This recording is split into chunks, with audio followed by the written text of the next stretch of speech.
Hey, Steve Green here, the Make the Grade podcast. Our goal, very simple, to provide you with actions to help you get closer to your success, accelerate your journey to success.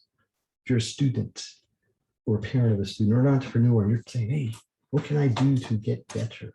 What can I do to get there quicker? This is for you. We are in the midst of a series, a sequence, whatever, sort of a serial of some episodes dealing with the 5 structures of success. A little recap. Number 1, physical. 2, time. 3, accountability. Today, number 4, academic. Next time, number 5, and the final one is supports. They all go together. They're like the pillars of success. It's like a pentagon.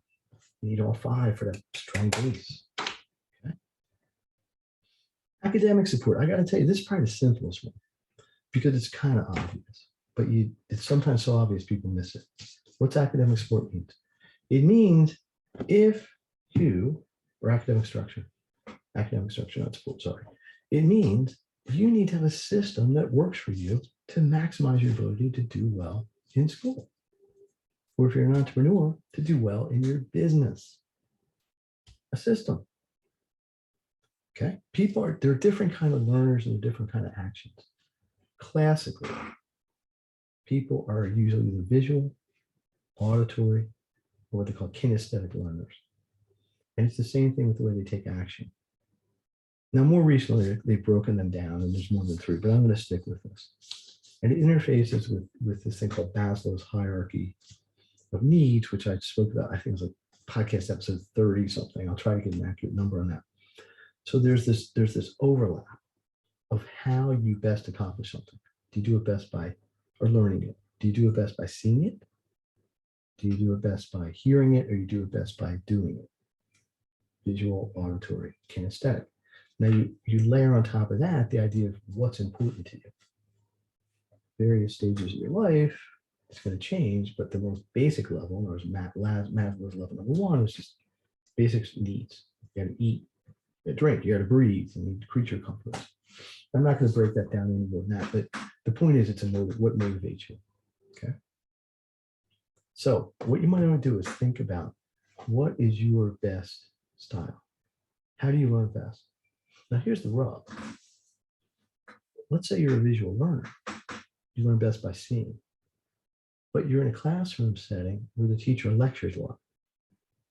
Well, what style is that? That's auditory. So we have a disconnect, or a potential disconnect.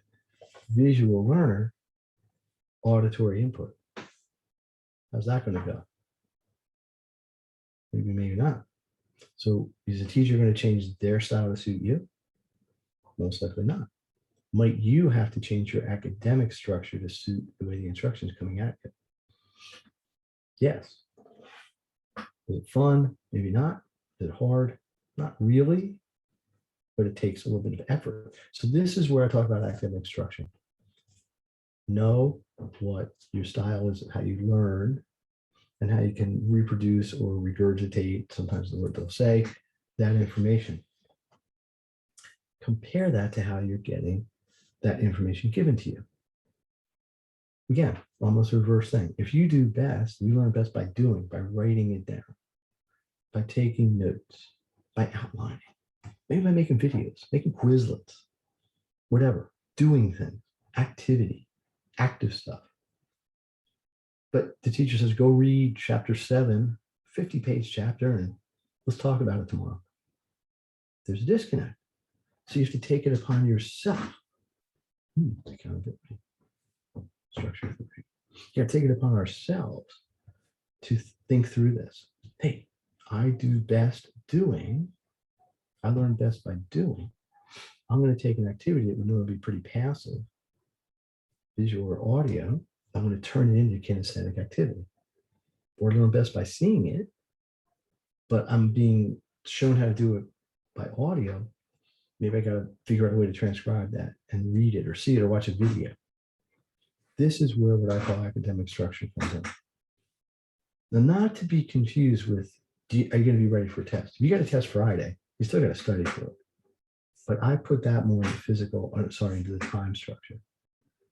That's the way I categorize it. They all overlap. All overlap. They're never that independent. So the academic structure that I'm going to present it to you in this little discussion is simple. Figure out, think about, and if you're not sure, get with me. I can help you analyze this pretty quickly in like 10 minutes.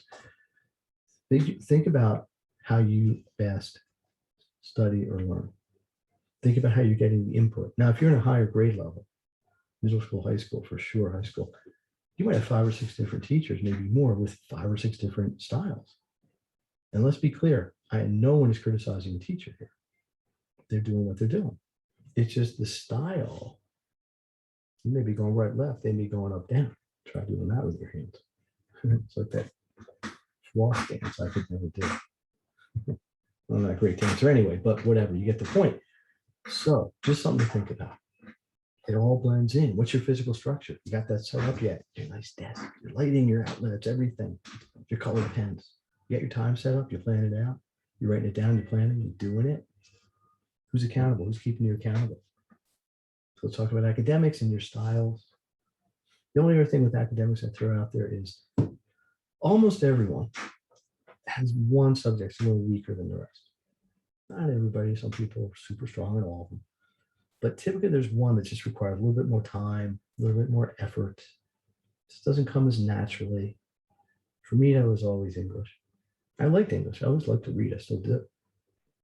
Just it never seemed to make sense, the analysis of it. I always felt I was analyzing it differently than the so-called experts. But they were the ones that made the rules. So to go along to get along. But reading Shakespeare and breaking it down and deciding what was important and that whole triangle with the the action and the tragedy and the peaks and things like that. I could never grade at that. Take me twice as long math. I'm always really good at math. So you got to know where your strengths and weaknesses are, and you got to plan accordingly. Okay, so let's not overthink it. Figure out what kind of learner you are. Figure out what kind of way you're being forced to learn. Adapt them. Do it on your own. Be proactive. Think about what you're good at and what you're not good at, and what kind of time you may have to use a little bit more than the others. Blend it in with the physical, the time, the accountability.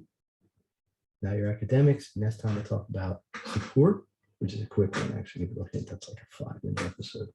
Go through that pretty quickly. Steve Green here. I would love to hear what you think of this. Hopefully it was helpful, super helpful, mega helpful, uber helpful. Email me, sgreen@makethegrade.net. Better yet, text info, INFO, to 215-825-3323. That's 3323. Get a lot of cool freebies there. Gifts, giveaways, cadeau, as they say in French. Yeah. So that's it. Hopefully you're enjoying this, but more importantly, hopefully you're getting value out of this. When I say value, I mean you can use this information right away. Not in a month, not in a year, not in 10 years. Right away. It's making a difference. I appreciate everybody. Thank you. Please share what's going on with us. If you're not subscribed, please do. Please tell people. I really honestly believe the more people get this information, more people being helped, and everybody's just better. Awesome. Catch you next time. Dr. Stephen Green signing off.